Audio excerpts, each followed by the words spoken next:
Hello YouTube viewers, welcome to my channel Science to Technology. In today's show, Camera Tuesday, we're going to talk about Nikon Z9. So let's dive right into it. Now, first thing you have to understand, this puppy is a flagship puppy. What does that mean? That simply means it's big, it's bold, it's expensive, aka around 5.5k in terms of dollars, $5,500, and in Indian rupees, if you are very lucky, we will be talking around 4.5 lakhs. That's some big money. And the megapixel count is 45 megapixel, and this has only electronic shutter. It does not have mechanical curtains. So that may be a pro and con for you. I will discuss about that in later. And this puppy can go up to 20 fps at full raw. If you want complete raw quality, you can go up to 45 megapixels, as in 45 megapixel. And if you want to go really high fps, you can go 120 fps at 11 megapixel. Now be very mindful, this is a basically full frame mirrorless with quality glass. 11 megapixel may sound less, but it will destroy any mobile phone out there with amazing autofocus. So do not be discouraged by that, and be mindful, we used to print posters with that kind of megapixels, so it's still more than good enough. And especially if all you are doing is online media, that's more than good enough. Like, take it and leave, don't worry about it. Now this can even do amazing video. This time Nikon is not holding back. They can go up to 8k 30 fps. Now they have announced that they're gonna release a new firmware. Date is not announced, detail has not been announced, but it will push 8k to 60 fps. Be mindful, if they actually pull it off, and if they pull it off in full frame, they will be the only camera that can do that. There are other cameras that can do 8k 30 fps. There are other cameras that can do 8k 30 fps raw internally, but this will be the only one who can do 8k 30 fps 8k 60 fps raw internally, if that turns out to be true. And it can do 4k 120 fps, kind of average now. And it has two CFast Express type B. Be mindful, type A has single lane. It CFast runs on PCI Express, that's why it has the word express into that. So type B has 2 lanes, and there is a type C, of course, that has 4 lanes. That has generally limited for movie cameras, but I have not seen any company release that yet. So this is the flagship idea behind this. Now what's about the performance? Well, reality is this is the first time any Tom, Dick and Harry is taking Nikon and talking at the same level as you talk about Sony and Canon. And you have to understand this. If you are changing cameras very rarely, it's like, let's say you change camera every 5 years or 6 years, and you went from Nikon to Nikon to Nikon, newer Nikons will not feel that bad to you because you do not have any point of reference comparison. But the best comparison is Nikon's this camera versus Z series cameras, other Z series cameras. I provided video number, and it's like, wow. It's like that autofocus system was so bad, like it was like, good luck trying to find a face. Heck, try to find a human in that. And this puppy is like, I got their eye. So this is fundamentally leaps and bounds ahead. And now, yes, it is absolutely true, Canon and Sony have been there for long ago at this point in time, but Nikon has finally caught up. So be mindful, if you watch other Nikon's mirrorless versus this, you'll be like, okay, I get it now why people are like, jumping from Nikon to other systems. Because autofocus on those systems, basically Sony and Canon, reached a point where people were stopped thinking about autofocus. They started to think about composition. It's like, how can I compose this? How can I make it more dramatic, more moody, or whatever have you? Autofocus was no longer a thing. This is the first time people can do the same thing. Be mindful, Nikon's DSLR was amazing. This was lacking behind. This is the first time they're like, no, we can play with the big boys. And not to mention, the autofocus is truly good to a point where it's like, in video and in stills, you do not have that, oh, it is acceptable in stills, but good luck in videos. No, it's like properly reliable in video and in stills. And it can do 12-bit raw. So that's some serious horsepower. Now, my assumption at this point in time is that they will give APS-C, because every time in the past where companies like, we're gonna give 60 FPS, and they do not say 60 fps full frame, yeah, it's not gonna be full frame. Because if it was like, they're gonna tout it out of their lungs, it's like, dude, this is the most amazing thing. It will be amazing if they can pull it off. Can they? I would say no. Now be mindful, because of the huge body and huge battery and new processor, they can do this unlimited, meaning you can go to compared to Canon, this will like, I got this, like, you do not have to worry about this. And I really love one small detail, that they are adding built-in GPS GLONASS. And I generally get frustrated by all other manufacturers which do not include this. This is cheap technology at this point in time. Even cheap smartphone have that. And you mean like, what's the benefit of that? First, if you are a traveler, that's a very important way of cataloging all your footages. Awesome. On top of that, they also allow you to time sync, meaning GPS is the basically stock market runs on that. That's how precise their clocks are. If your clock, basically time data on this puppy, is directly synced with the satellite, there would be 2 time steps, your local time zone and your universal time coordinate, and that will never slip. That's amazing. So, and I'm like genuinely frustrated. It's like, why? Like, this is a cheap technology. Why the heck it's not by defaultly implemented in every? There are some flagships that have that, but I'm happy that Nikon did not skim powder. That's a little thing that people will not notice that, but the fact that they bothered to add that is amazing. And everything that we are talking about here is only possible because Xpeed 7. Now, to give you a context to that, Xpeed 7 is so far ahead versus Xpeed 6. It's like they have to have two Xpeed 6 and they'll still be half as powerful as this. So this is ludicrously powerful. In terms of teraflops, this is like next gen stuff. Basically, what Nikon was working behind the closed doors, they were working on this. Everything you see here is basic stuff. Don't worry about it. This is the secret sauce here. So how is like to use this? Well, it has a very long battery life. Now, be mindful, the battery ecosystem is best in Sony and second best in Nikon, third worst in Canon, but they have EL18. Now you're like, that's awesome. They have many DSLRs that utilizes EL18. Problem is EL18 has many subcategories. They have A, they have B, they have C, and they have D. What does that mean? That simply means I think the chemistry has been improved to a point where this has 36 watt hour. The older variant had around 27 watt hour. And not to mention, if you have older variant, let's say you had DSLRs and you are like, hey, I'm gonna buy this and I don't have to worry about spare batteries. Yes or no? Yes, you can use those battery into camera will work fine, don't worry about it, but you cannot charge in body, which I genuinely don't get. Like, there is no physical reason why it should not work. They're just like, lol, we're just gonna lock it for some reason. I'm pretty sure that's just locking it, because I have worked with lithium ion cells and I know that that's a fake limitation. And if you're like, hey, what if I have, let's say, C cells, lot of 18 C cells, can I charge in this body? No. What about charge? Like, they're gonna give you a battery cradle with this. Can I charge it on that? No. That's a fake limitation. That's like, no, that's a freaking fake limitation.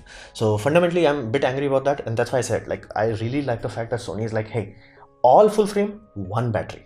Don't think about it. Don't worry about it. Just one battery. And you're like, hey, I want more performance. Just buy a battery cradle that has like battery cradle. I'm saying battery grip that has two more. So this, yes, it does have more capacity, but fundamentally this creates a problem.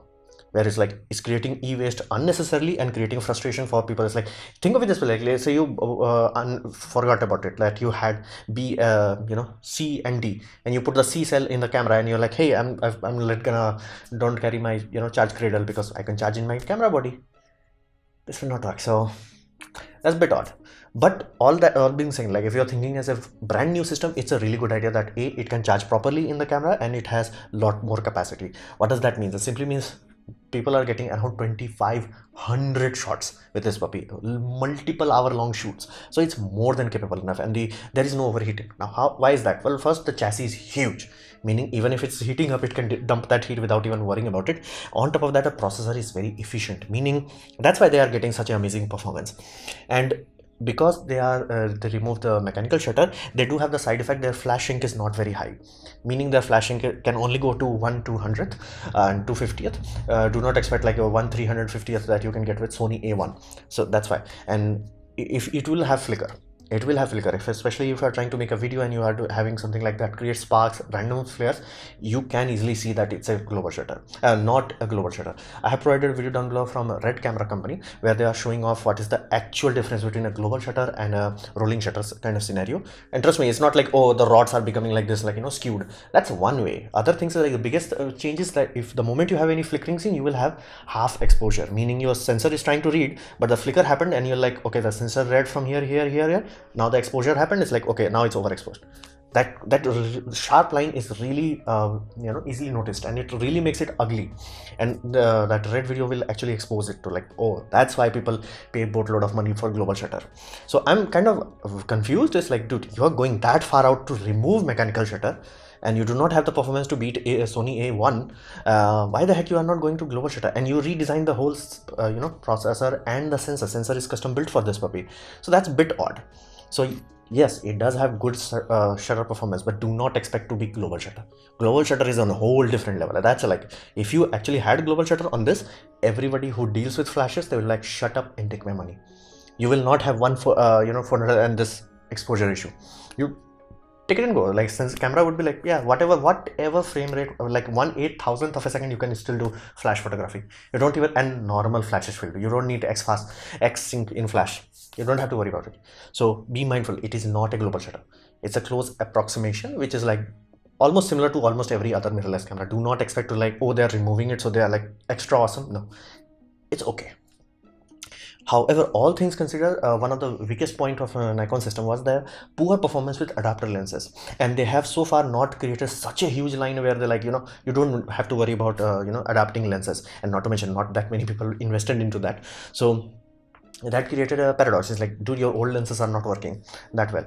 This time they actually went back to the drawing board. There is a new adapter also, and not to mention you don't need that new adapter, but point is they actually tried to polish it, and people are reporting that this is amazing. Meaning your old Nikon glass, if you have that, it's with a DSLR, take that performance rating, like, I'm trying to do this is how it's performing, put this on this puppy. It's like, allow me to show you what that lens can truly do. So that is really good. That simply means anybody who was holding on to their Nikon system till now they can flex their muscle. It's like, because Nikon glasses are truly genuinely good. Like, other companies are not bad, but like Nikon has that love to it, like where people like, I get it why Nikon was such a big king at that point in time. So the fact that they pay attention to such a weak link of their ecosystem is really good. And they also have full-size HDMI, which I like. It's like, why the heck in such a huge body, somehow Canon has like, hey, let's piss off the customer. Let's create e-waste. Let's make micro HDMI. It's like, dude, I have mini HDMI on my Canon 800. It's like, think of it this way, like Canon went backwards. Every company is like, let's not create e-waste, let's use the full-size HDMI cable. Full-size Sony, full-size Nikon. Canon is like, F the customer. I'm like, no, I'm not happy with that. It also has USB power delivery, so you don't have to worry too much about it. So really, really good system. Basically, if you liked Nikon system, you're gonna have awesome time with this. Just be mindful, do not expect global shutter. Be mindful, do not expect global shutter. Now, what does this mean for the whole ecosystem of camera industry? Well, it's really good because 3 players are better than 2 players. At this point in time, to give you a context, Nikon was the granddaddy, as in like not big, huge. And somehow they went from huge to selling less than Fuji. So that is significant loss. And you can even see there in their shares value, it's significant loss. So I want them to be back. I want them to keep everybody else in their toes, simply because if they do not do this, companies will start to slack off. Like, think of it this way, why the heck Canon was not removing the 30-minute recording limit the moment European Union revoked their laws? They're like, we don't have to, there is no competition for us, like we do not have to. But the moment Sony started to catch up, they're like, oh, okay, now in our latest camera we're gonna remove it. But that should have been removed like, freaking 2 years ago, because European Union changed that law long ago.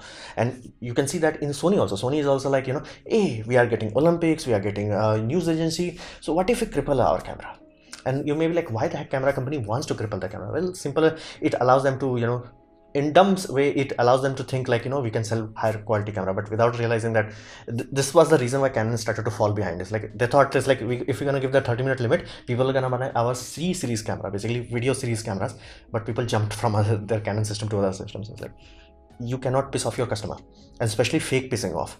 Now Canon does a lot of it. That's why Canon cripple hammer became such a meme, and Sony started to do that with A7 Mark IV. Now you may be like, isn't that a good camera? Well, absolutely, but it should be able to do 4K 60 FPS without any issue, because it has the same processor that can deal with A1 and A7S III. Meaning, if it can read a 50 megapixel sensor and give you 4K 120 FPS, it can easily read a 33 megapixel sensor and give you 4K 60 FPS. They just limited it just to make sure that A7S III sales does not get affected. So that really hurts me. It's like, A7S III is a really amazing camera. Let people buy that because it's amazing. Don't don't force people to buy that. It's like, hey, you need 120 FPS full frame, go for that. I would not ask that, because even though they could do that, I get it. It's like, I won't ask for that. I get it. They compromised on the memory card. I get it, because that's physically expensive. Even this Nikon suffers from that. It's very expensive because of that. That card having like basically PCI Express channel running to your card system is expensive. I get it. Awesome, no problem. But that 4K 60 was really bad. But you get that point. And even in their FPS, they're like, oh, FPS is limited to 10. It's like, why? Your processor is so powerful, it can read 30 FPS on a 50 megapixel sensor. Why the heck it's not giving only 10? It's like, you may say physical shutter. Okay, awesome, no problem. Here's the electronic shutter, should be able to go much faster. They limited it, and that's scary to me. It's like, the moment company starts to limit it, that means their company is very comfortable. It's like, no matter what I'm gonna do, you're gonna buy it. What else you gonna do? And Canon was in that position, and I'm glad that Sony kicked it out of that position. But now Sony is doing the same thing, so I want Nikon to kick them out, and that's what I want. Like, basically each of these company kicking each other. It's like, hey, If you piss off your customer will go to someone else. I want that. That's really good for us. And because now all Nikon has to do is basically take this processor and put it in a cheaper body. Basically try to chip down as much as they can, but they cannot chip on processor because holy damn, this processor performance versus their every other processor is like, what the heck Nikon was doing. So be mindful, Z9 will sell a lot, but it will not sell boatload because it's a halo product, meaning like how Audi has Audi R8, but they don't sell boatload of that. R8 is like one of those things, like they will only sell like 10 models per year, but their company runs on like, selling a A8 or something like that, where they will have like, 50,000 sales per year. So you have to be mindful. Halo products allows you to get good reputation, people's reputation, and this is the first time Nikon has been talked in a positive light, which is really important, amazing. So that's very awesome. But they have to figure out some way to solve this low volume person, because it will sell a lot, but it will not sell boatload. So they have to create a camera body that's like, far more people, especially entry level people, have to start, because entry level people become the next big thing if they are like, and I really like how Canon started to create a very amazing entry level camera, Canon EOS RP. It's like a full frame camera, less than $1,000, and it's the same amazing lens. And I really like the fact that Canon does not have any APS-C issue in their full frames. It's like Canon R simply means full frame. Don't think about it, don't worry about it. You say Canon R, you say Canon R mount lens simply means full frame. That's amazing. So this is very good for all of us. Like if you like Canon, it's awesome for you. If you like Sony, it's GG for you. If you like Nikon, you are awesome right now. So it's very good for us. I want this to happen. I want, basically Canon starts to troll, Sony's like, what bro what? And if Sony starts to troll, Nikon is like, bro what? I want that. Like all these three keeping each other in check, because the moment they start to create like, e-waste, I'm like, no, that's bad. So this was my presentation on Nikon Z9. Hopefully you have liked it, learned from it. In that case, please click the like button, share it amongst your friends. That will help me a lot. If you didn't like it, didn't enjoy it, I would say click the dislike button, but you can't see the dislike button anymore. So do your best. And I would say write a comment, because I try to reply to all of them. Subscribe, press the bell icon if you're free. And as always, thanks for watching.